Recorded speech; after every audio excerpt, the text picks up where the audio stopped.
నమస్తే. Sir, Annamayya district లో ఒక మహిళ పైన ఒక యువకుడు దాడి చేశాడు. అతను ఆ అమ్మాయిని ప్రేమించాను, ఆ అమ్మాయి వేరే పెళ్లి చేసుకోబోతుందన్న ఒక ఉద్దేశంతో, ఒక కక్షతో ఆ అమ్మాయి పైన కత్తితో దాడి చేసి యాసిడ్ పోయడం చూస్తున్నాం సార్. సో ఈ ప్రేమికుల రోజు జరగడం మరింత విషాదంగా మారింది. ఇప్పుడు రెండు రాష్ట్రాల్లో కూడా సంచలనంగా మారింది. అటు చంద్రబాబు నాయుడు గారు, నారా లోకేష్ గారు అందరూ కూడా స్పందించారు. సో అమ్మాయి ఇప్పుడు విషమ పరిస్థితిలో ఉందని చెప్పేసి బెంగళూరు కూడా అంటే ఇది ఈ రోజున కొత్త ఏం కాదు. చాలా కాలంగా సుభాని సామ్రాజ్య లక్ష్మి అని గుంటూరులో జరిగిన వివాదం, తర్వాత విజయవాడ శారదా కాలేజీలో జరిగినటువంటి ఇన్సిడెంట్, ఇలా అనేకం, వరంగల్లో జరిగినటువంటి యాసిడ్ దాడి, అంటే యాసిడ్ దాడులు చేయటం అనేది ఒక కల్చర్గా, అంటే రైట్గా మారిపోతుంది అనుకుంటున్నారు. అంటే నేను ప్రేమించిన తర్వాత నన్ను కాదని ఎలా వెళ్తావు నువ్వు అనేది ఒక కంట్రోల్లోకి తీసుకునేటువంటి పద్ధతి. అది ప్రేమ కాదు.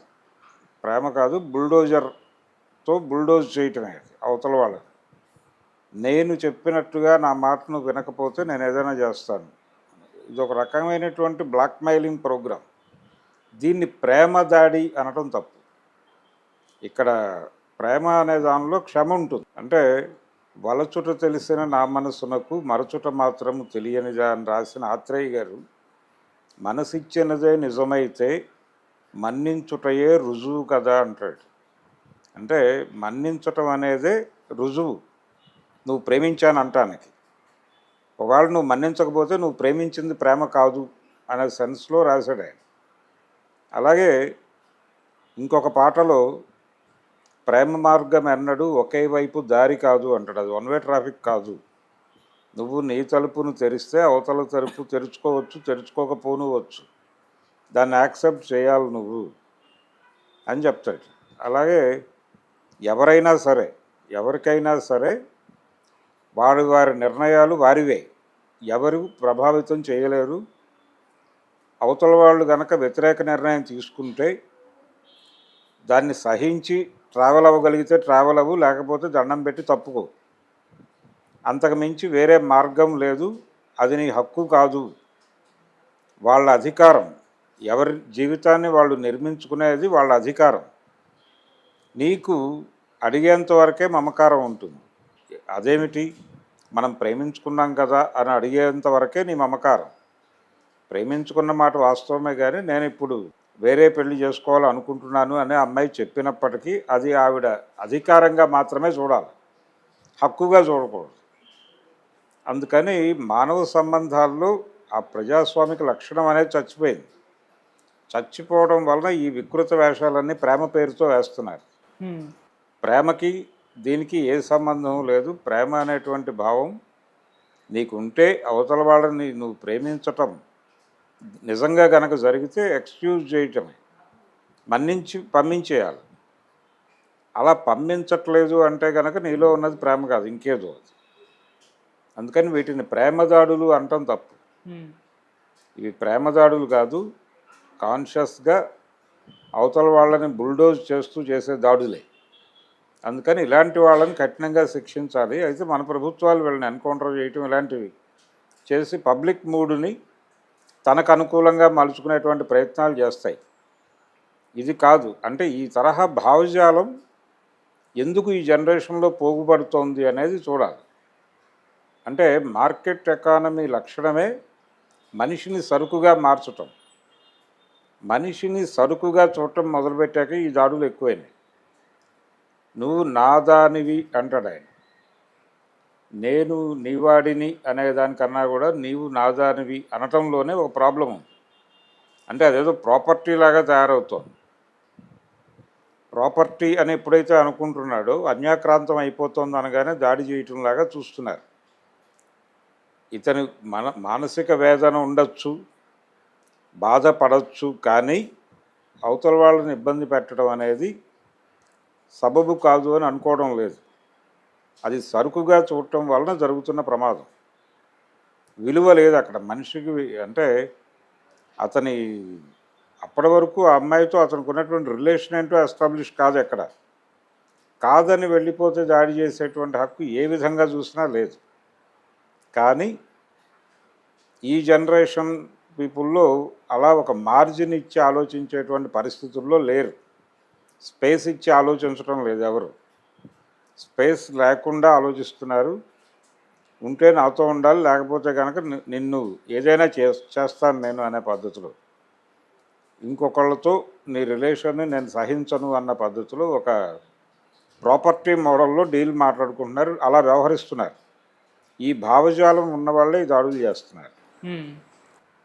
దురదృష్టవశాత్తు ఈ రకమైన భావజాలం యూత్లో పెరుగుతోంది.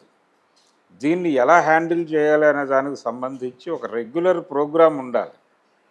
ఈ రెగ్యులర్ ప్రోగ్రాం అంటే కాలేజీలోను స్కూళ్ళల్లోనూ దీనికి సంబంధించినటువంటి మనం ఎలా వ్యవహరించాలి అవతల వ్యక్తితో అనే దానికి సంబంధించి మానవ సంబంధాలు ఎలా ఉండాలి, రిలేషన్షిప్ ఎలా మెయింటైన్ చేయాలి అనే దానికి సంబంధించి కళాశాలలో ఉపాధ్యాయులు అలాగే ఇంట్లో తల్లిదండ్రులు కూడా నిరంతరం పిల్లలకి వాళ్ళలో ఉన్న తప్పుడు అవగాహనలు బయటపడుతూనే ఉంటాయి. ఈ బయటపడినటువంటి తప్పుడు అవగాహనలను ఎప్పటికప్పుడు సరిచేస్తూ వెళ్ళాలి. అలా సరిచేసేటువంటి టైము వీళ్ళకి ఉండటం లేదు, వాళ్ళకే ఉండట్లే, టీచర్లకు కూడా ఉండటం లేదు. గతంలో లాగా ఒక ఇంటరాక్టివ్ ప్రోగ్రాంలో ఎవరూ ఉండట్లేదు. ఎక్కడికక్కడ పరుగు పందెమే నడుస్తోంది. ఈ పరుగు పందెంలో ఎవడిలో ఏ భావజాలం పోగుపడుతుందో ఎవరికీ అర్థం కావట్లేదు. కొడుకు ఎలా తయారవుతున్నాడో తల్లిదండ్రులకు అర్థం కావట్లేదు. వాడు ఫైనల్గా ఒకరోజు అవుట్పుట్ చూపించినప్పుడు మాత్రమే వీళ్ళు భయపడుతున్నారు. ఆ అవుట్పుట్ ఏంటంటే ఇలాంటివి, లేకపోతే ఇంట్లో తల్లిదండ్రులను కొట్టడం లాంటి అవుట్పుట్ ఏదైనా ఇస్తే అప్పుడు మనవాడు ఇలా తయారైపోయాడా అని అప్పుడు అనుకుంటున్నారు తప్ప మొదటి నుంచి వీళ్ళలో ఏం పోగవుతోంది, వాడు ఎలా ఆలోచిస్తున్నాడు, విషయాలను ఎలా రియాక్ట్ చేసుకుంటున్నాడు, దీనికి సంబంధించి అధ్యయనం చేయటం అనేది జరగట్లేదు. ఆ లోపం సరి చేసుకోనంతకాలం ఇవి జరుగుతాయి. అందుకని టైం లేదు అనేది పక్కన పెట్టేసి ఈ దాడికి బాధ్యత తల్లిదండ్రులది, ఉపాధ్యాయులది కూడా. ఒకవేళ అతను చదువుకుంటున్నవాడు అయి ఉంటే, స్టూడెంట్ అయి ఉంటే, లేకపోయినా కానీ తల్లిదండ్రులది ఖచ్చితంగా బాధ్యత ఉంటుంది. అంటే కొడుకు ఎలా పెరుగుతున్నాడు, ఏ ధోరణిలో పెరుగుతున్నాడు అనేది ఏ మనిషి గురించి అయినా కానీ అతని మదర్ చెప్పగలుగుతుంది, వైఫ్ చెప్పగలుగుతుంది. ఇన్ అండ్ అవుట్స్ దగ్గరగా తెలిసేది వాళ్ళకి. అందుకని వాళ్ళు గనక కంట్రోల్ చేయగలిగితే, కొంచెం కాన్షియస్గా వ్యవహరిస్తే ఈ రకమైనవి తగ్గే అవకాశం ఉంది. అలాగే మనకి సమాజం కూడా బాధ్యత తీసుకోవాలి. ఇలాంటివి జరుగుతున్నాయి, ఫ్రీక్వెంట్గా జరిగినప్పుడు బాధపడటం కాకుండా నిరంతరం పిల్లలు వాళ్ళ చైతన్యం మీద ఒక అవగాహనతో మెరిగేటువంటి ఒక పరిస్థితి ఉండాలి. విద్యాలయాల్లోనూ ఉండాలి.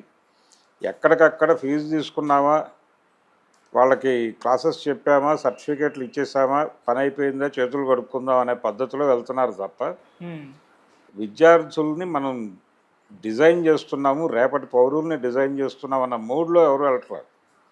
గతంలో స్కూళ్ళల్లోనూ కాలేజీలోనూ కూడా ఒక మోరల్ క్లాసో పాడో ఏదో ఉండేది. కూర్చోబెట్టి కాసేపు ఇంటరాక్ట్ అయ్యేవాళ్ళు టీచర్స్, ఏదో ఒక ఖాళీ అవర్లో బిహేవియర్కి సంబంధించినటువంటి విషయాలు మాట్లాడేవాళ్ళు. పాత సాహిత్యంలోంచి, కథల్లో నుంచి తీసుకొచ్చి మరీ మాట్లాడేవాళ్ళు. ఇప్పుడు ఆ ధోరణి పోయింది.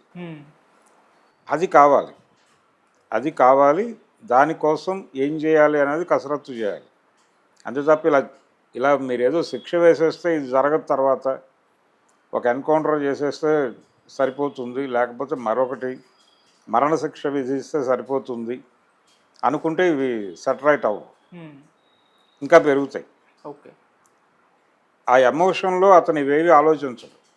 గతంలో ఇలాంటి ఒక దాడి జరిగిందని, ఆ దాడి సందర్భంగా రకరకాల వ్యక్తులు ఇలా మాట్లాడారని ఇవన్నీ రెఫరెన్స్ ఆలోచించరు. ఆ ఎమోషన్లో డ్రైవ్ అయిపోతుంది అది. అసలు ఆ ఎమోషన్లోకి వెళ్లకుండా ఏం చేయాలో మీరు ఆలోచించండి. వీళ్ళందరూ కూడా సైకలాజికల్ డిజార్డర్స్తో బాధపడుతున్న వాళ్ళే. ఇది ఒక సమస్య. దీన్ని సీరియస్గా అడ్రస్ చేయడానికి ప్రభుత్వాలు కొంచెం ఒకవైపు చూడాలి. చూసే పరిస్థితుల్లో వాళ్ళు లేరు. ఎందుకంటే వాళ్ళ ప్రోగ్రాం ప్రజలు కాదు, ప్రజా సంక్షేమం వాళ్ళ డ్రామా తప్ప ప్రజల పట్ల నిజమైనటువంటి భక్తి, శ్రద్ధ, ప్రేమ ఏమీ లేదు వాళ్ళకి.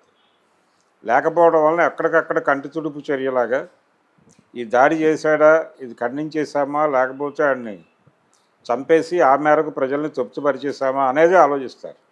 గిరిగీసుకుని ఆలోచించే పద్ధతి. ఈ గిరిగీసి ఆలోచించే ప్రభుత్వాలు ఉన్నంతకాలం ఇది జరుగుతుంది. పేరెంట్సు, టీచర్లు బాధ్యత తీసుకున్నంతకాలం ఇవి జరుగుతాయి. స్కూల్లో ఒక క్లాస్ పెట్టండి, క్లాస్ పెట్టి పిల్లలతో ఇంటరాక్ట్ అయ్యి వాళ్ళ మనసుల్లో అంటే రకరకాల సోర్సెస్ ద్వారా ఏ పిల్లాడు ఏం ఆలోచిస్తున్నాడో తెలుస్తుంది. అది తెలుసుకుని వాడిని అడ్రస్ చేయండి. చేయడానికి మీరు మొహమాట పడితే అది దారుణంగా తయారవుతాడు. అందుకని ఈ బాధ్యత తీసుకున్నంతకాలం ఇలాంటివి జరుగుతాయి.